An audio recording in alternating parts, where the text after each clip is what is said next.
So, there I was, thinking nothing in particular, and to be honest, doing nothing in particular. Well, I was just going to the shops. That's not really doing anything, is it? You certainly don't have to apply a great deal of thought to it, do you? A quick whiz round the aisles, bung a few essentials in the trolley, and I'm back home to try out the latest beer that was on a buy one get one free deal, with the appropriate bog-off bag of crisps, of course. My ex-wife used to make such a fuss about it all. List after list, comparing calories, special brands, ethical packaging. There was no end to it. It took forever.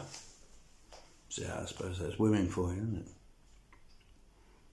I've always thought that shopping and sex are much the same when it comes to women and men. You know, women want to make sure they're in the right shop, try on everything and take their time over it.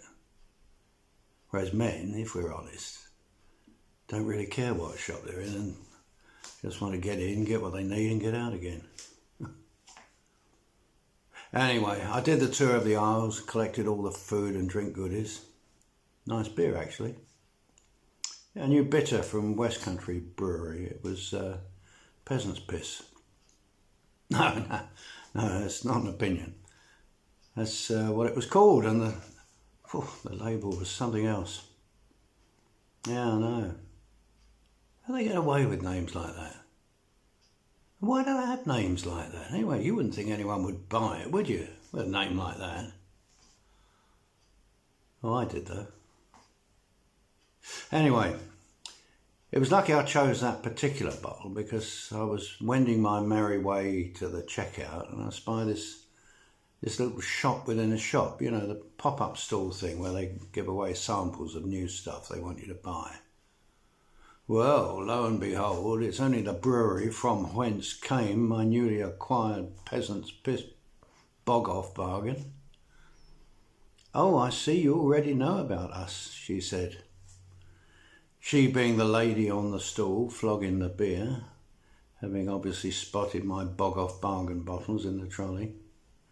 Have you tasted peasant's piss before, she said, very commendably with a perfectly straight face.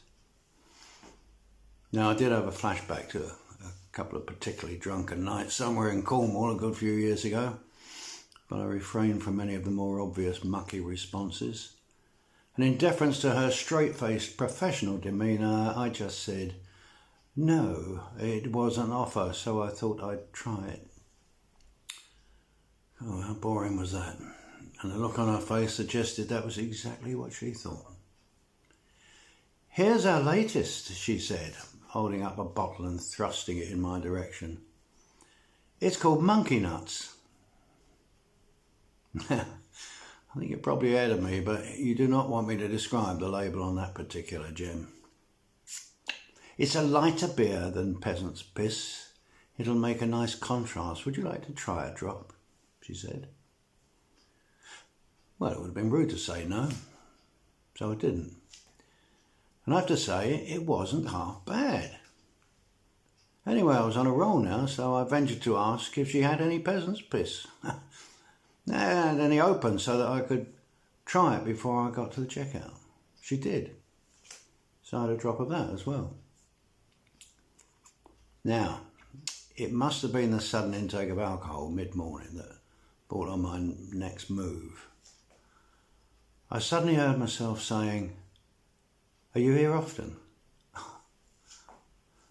But it was too late, it had been said. So there I was in the drinks aisle with an empty thimble-sized plastic tumbler in hand, cheeks blushing and wondering what had just happened. I just stood there looking at her, realising that I really, no, I mean really fancied her. It just happened, just like that. No rhyme or reason, just wallop.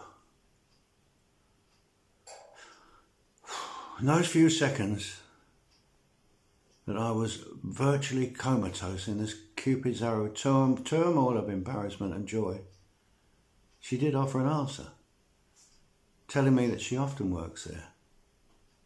Not always with beer apparently, but is often in the store. Now, following on from my amazing Don Juan Casanova Valentino seduction opening gambit of "Are you here often?" I said, "That's nice." That's nice. That's all I said. And just stood there looking at her. I couldn't take my eyes off her. "Are you okay?" she said, obviously noticing my poorly disguised distress and disorientation. The initial shock of what was happening began to ease for a moment, and I told her I was fine. Although another taster of monkey nuts wouldn't go amiss. So what do I do now? I can't loiter around a supermarket supping peasant's piss and monkey nuts until I pluck up courage and find some brain cells to say something sensible. So I didn't loiter. I didn't wait. I threw caution to the wind and blurted out, "Are you married? I mean, are you single? Can I buy you a drink sometime?" Just like that. Straight out, no messing. What a tit. Anyway, much to my surprise, she ignored the gaggle of customers circling for their mid-morning tipple and said, "No, yes, yes." It's funny how things happen when you least expect it. She handed me a piece of paper and said, "Here's my number. Keep in touch. Soon, I hope." Well, I did. That was 2 years ago now, and we kept properly in touch. We do the shopping together now, and much to my surprise, I have been convinced that the way a woman shops is much better.